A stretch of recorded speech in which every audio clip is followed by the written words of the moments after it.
আসসালামু আলাইকুম রহমতুল্লাহি ওবরকাতুহু। সম্মানিত দর্শক, ডক্টর মোহাম্মদ ইউনূস এবং তার যারা সঙ্গী সাথী উপদেষ্টা রূপে এই সরকার পরিচালনা করেছেন, তাদের বিদায়ের ঘণ্টা বাজছে। সবকিছু যদি স্বাভাবিক থাকে, হয়তো এই মাসের 15-16 তারিখের মধ্যে ক্ষমতা হস্তান্তর হবে। প্রধানমন্ত্রী রূপে তারেক রহমান সাহেব ক্ষমতা গ্রহণ করবেন। পরবর্তীতে পার্লামেন্ট গঠিত হবে বা যাকে বলা হয় মন্ত্রিপরিষদ গঠিত হবে, এরপর রাষ্ট্রপতি নির্বাচিত হবে এবং যদি ডক্টর মোহাম্মদ ইউনূস চান বা তারেক রহমান সাহেব চান এবং দুজনের মতের যদি মিল হয়, সেক্ষেত্রে হয়তো ডক্টর মোহাম্মদ ইউনূস রাষ্ট্রপতি হিসেবে দায়িত্ব পালন করতে পারেন, আবার নাও পারেন। আমার মতে না পারার সম্ভাবনাই খুব বেশি। এনিওয়ে, এখন যেটি বলার সেটি হলো, গত 17টি মাস ধরে আমরা অনেকেই ডক্টর মোহাম্মদ ইউনূসের সমালোচনা করেছি। আমি নিজেও তার অনেক সমালোচনা করেছি। তার হাসি নিয়ে, তার কথা নিয়ে, তার উইল ফোর্স নিয়ে, তার ভবিষ্যৎ নিয়ে স্যাটায়ার করেছি, ব্যঙ্গ করেছি, সমালোচনা করেছি। এর কারণটা হলো যে তাকে সবসময় উজ্জীবিত রাখার চেষ্টা করেছি। তাকে দায়িত্বশীল রাখার চেষ্টা করেছি। তখন অনেকে হয়তো বলার চেষ্টা করেছেন যে, রনি সাহেব এই সমালোচনা করছেন, ডক্টর মোহাম্মদ ইউনূস তাকে উপদেষ্টা বানাননি এজন্য। এগুলো নিয়ে আসলে বলার কোনো বিষয় নয়। উপদেষ্টা হওয়া, মন্ত্রী হওয়া, এমপি হওয়া, এটা অনেকেরই স্বপ্ন আছে। আমারও একটা সময় ছিল। কিন্তু যে জগৎ থেকে স্বেচ্ছায় চলে এসেছি বহু আগে, কেন এসেছি সেটা আমি ছাড়া আর কেউ জানেন না।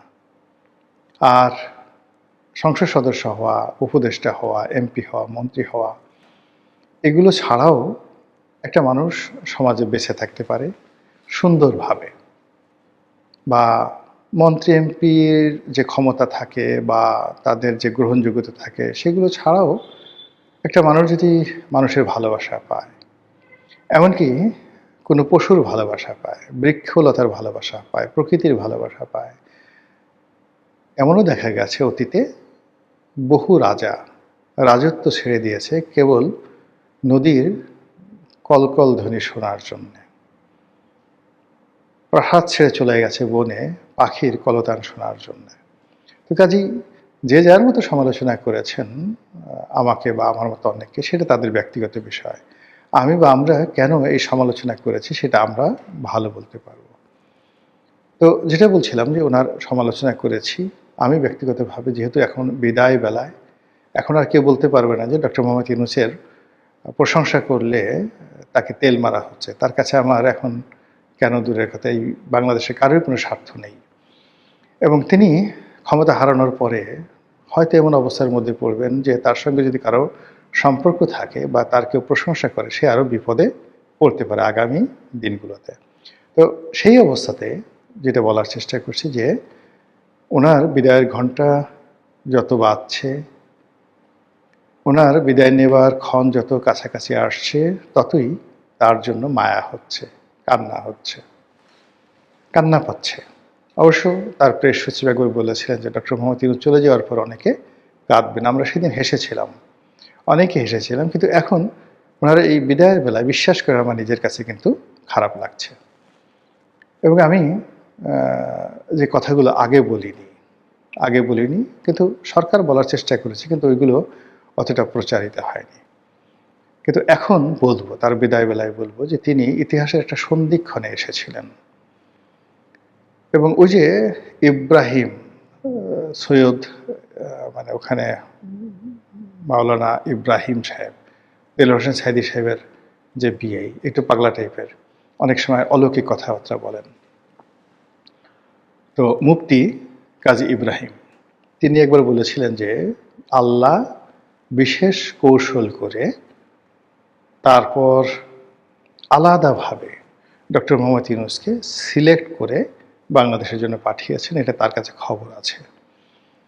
কাজেই ডক্টর মোহাম্মদ ইউনূসের আনুগত্য করা, তাকে ভালোবাসা, তার কথা মান্য করা ফরজ, না করলে গুনাহ হবে। তো তিনি তার মতো করে কথাটা বলেছেন। আজকে এই সময়টাতে আপনি যদি তার কথার একটি অংশ শুধু স্মরণ করেন, যে পরিবেশ এবং যে পরিস্থিতিতে ডক্টর মোহাম্মদ ইউনূস ক্ষমতা নিয়েছেন, ডক্টর মোহাম্মদ ইউনূসের জায়গায় যদি অন্য কেউ হতেন, সারা বাংলাদেশে গৃহযুদ্ধ শুরু হয়ে যেত। ডক্টর মোহাম্মদ ইউনূসের জায়গায় যদি অন্য কেউ হতেন, ভারত এখানে আওয়ামী লীগকে পুশিং করার জন্য, শেখ হাসিনাকে আবার ক্ষমতায় বসানোর জন্য যদি তারা সার্জিক্যাল স্ট্রাইক চালাতো, বাংলাদেশের কেউ সেটা প্রতিহত করতে পারতেন না এবং বাংলাদেশের পাশে কেউ দাঁড়াতো না। ডক্টর মোহাম্মদ ইউনূসের সঙ্গে পশ্চিমা দেশগুলোর সম্পর্ক, আমেরিকার সম্পর্ক, তার গ্লোবালি বিশ্বজোড়া যে খ্যাতি ছিল, সেই খ্যাতির কারণে তার চোখে চোখ রেখে ভারতের যে কর্তৃপক্ষ ঝগড়া করার মতো অবস্থা তাদের ছিল না। তারা প্রাণান্ত চেষ্টা করেছে ডক্টর মোহাম্মদ ইউনূসকে অপমান করার জন্য, তাকে বিপদে ফেলার জন্য, তাকে অ্যাভয়েড করার জন্য। কিন্তু ডক্টর মোহাম্মদ ইউনূস যে দৃঢ়তা দেখিয়েছেন ভারতের বিরুদ্ধে, এটা এই স্বাধীন বাংলাদেশে কেউ কখনো দেখাতে পারেনি, কল্পনাও করেনি। এবং আগামীতে ভারতের বিরুদ্ধে এভাবে আঙ্গুল তুলে, তারপরে ভারতের চোখে চোখ রেখে ভারতীয় আধিপত্যের বিরুদ্ধে কথা বলবেন, এরকম রাষ্ট্রনায়ক বাংলাদেশে যদি আসে, সেটা বাংলাদেশের সৌভাগ্য। কিন্তু ডক্টর মোহাম্মদ ইউনূস এই গত 17 মাসে সেই কাজটি তিনি করে গেছেন তার লোকজন সহকারে। এটার জন্য যতদিন বাংলাদেশ থাকবে ততদিন তিনি, যারা ভারতের আধিপত্যবাদ পছন্দ করে না, তাদের কাছে স্বপ্নের মহানায়ক হয়ে থাকবেন। এটা হলো প্রথম। দ্বিতীয় হলো, শেখ হাসিনার জমানার শেষ দিকে পুরো ব্যাংকিং সেক্টর, অর্থনৈতিক সেক্টর দেউলিয়াত্বের পর্যায়ে পৌঁছে গিয়েছিল। ফরেন রিজার্ভ নামতে নামতে নামতে নামতে প্রায় $16 বিলিয়ন নেমে এসেছিল। এখন সেটা $32 বিলিয়ন। এবং গত 17 মাসে তিনি যেভাবে ডলারের দাম স্থিতিশীল রেখেছেন 122 টাকা 23 টাকার মধ্যে, এটা তার একটা বিরাট সফলতা। শেখ হাসিনার জমানাতে যে ব্যাংকগুলো লক্ষ লক্ষ কোটি টাকা বিদেশে পাচার করেছে, তছরূপ করেছে, মালিকরা যাচ্ছে তাই করেছে, এরকম 8 থেকে 10টি ব্যাংক দেউলিয়া হয়ে গিয়েছিল। এই ব্যাংকগুলোকে বাঁচিয়ে রেখে, এই ব্যাংকগুলোকে মার্জার করে সম্মিলিত ইসলামী ব্যাংক করার তার যে সিদ্ধান্ত, এটি কেবলই যুগান্তকারী নয়, এটি আগের সরকারের বিশাল একটি কুকর্ম। সেই কুকর্মের দায় ডক্টর ইউনূস গ্রহণ করে সেই কুকর্মটিকে সামাল দেওয়ার চেষ্টা করেছেন। এবং উনি যদি না আসতেন, ওনার সরকার যদি না আসতো, তাহলে বাংলাদেশ যদি দেউলিয়া হয়ে যেত শ্রীলঙ্কার মতো, বাংলাদেশ যদি দেউলিয়া হয়ে যেত স্পেনের মতো বা গ্রিসের মতো, আশ্চর্য হওয়ার কিছু ছিল না। এবং বাংলাদেশ দেউলিয়া হয়ে গেলে বাংলাদেশকে সাহায্য করার জন্য, গ্রিসকে সাহায্য করার জন্য যেভাবে ইউরোপীয় ইউনিয়ন ছুটে এসেছে, এভাবে বাংলাদেশকে সাহায্য করার জন্য কেউ আসতো না। মানুষ মানুষের সেই মাংস কামড়িয়ে খেত। এটা অবশ্যই ডক্টর মোহাম্মদ ইউনূসের শুভকর্ম এবং তার জন্য তিনি দোয়া পাবেন। আইনশৃঙ্খলার যে অবনতি হয়েছে এটা সত্য, মব হয়েছে এটাও সত্য, কিন্তু তিনি ম্যালিস, প্রেজুডিস, এই দুটো শব্দ, অর্থাৎ নিজে কারোর প্রতি চড়াও হয়েছেন, কাউকে ধরেছেন, মেরেছেন, তার ব্যক্তিগত ক্রোধের কারণে, লোভের কারণে, লালসার কারণে কিংবা হিংসার কারণে তিনি কাউকে জেলে পুরেছেন, ক্রস ফায়ার দিয়েছেন, মামলায় ফাঁসিয়েছেন, এরকম ঘটনা কিন্তু একটা সিঙ্গেল ঘটেনি। বিএনপির লোকজন আওয়ামী লীগের লোকদের বিরুদ্ধে মামলা করেছে, বিপ্লবীরা মব করেছে। এই বিষয়গুলো তিনি তার দুর্বল চিত্তের কারণে তিনি অনেক সময় মেনে নিয়েছেন, অনেক সময় প্রশংসা করেছেন, বা তার প্রেস সচিব বলেছেন যে মব আসলে অনিবার্য, এটা ক্ষোভের বহিঃপ্রকাশ। কিন্তু এখানে তার ব্যক্তিগত ইন্টেনশন ছিল না। তিনি তার যে অ্যাডমিনিস্ট্রেটিভ দুর্বলতার কারণে অনেক দুর্নাম এবং বদনামের সঙ্গী হয়েছেন, কিন্তু তার পার্সোনালি এখানে কোনো লায়াবিলিটি ছিল না। আমি শুধু তার মন্দ দিকগুলো বলছি না, যেগুলো কারণে তিনি স্মরণীয় বরণীয় হয়ে থাকবেন। সর্বশেষ যে বিষয়টি, সেটি হলো তিনি অনেক কিছু করার চেষ্টা করেছেন, হয়তো পারেননি, হয়তো ভুল হয়েছে, হয়তো সঠিক ছিল না, কিন্তু তিনি সত্যিকার অর্থে আসলে সংস্কার করতে চেয়েছেন। বাংলাদেশটা ভালো চলুক, বাংলাদেশটা বিশ্বমানের হোক, দেশের মানুষের সম্মান মর্যাদা বাড়ুক, কর্মসংস্থান বাড়ুক, এটা তিনি চেষ্টা করেছেন। কিন্তু কেউ কথা রাখেনি, কেউ তার সঙ্গে সাহায্যের হাত বাড়াননি। আর আমলাতন্ত্রের যে ঘেরাটোপ, সেই ঘেরাটোপের কারণে তার কোনো উইল ফোর্স অ্যান্ড ডিজায়ার সামনে এগুতে পারেনি।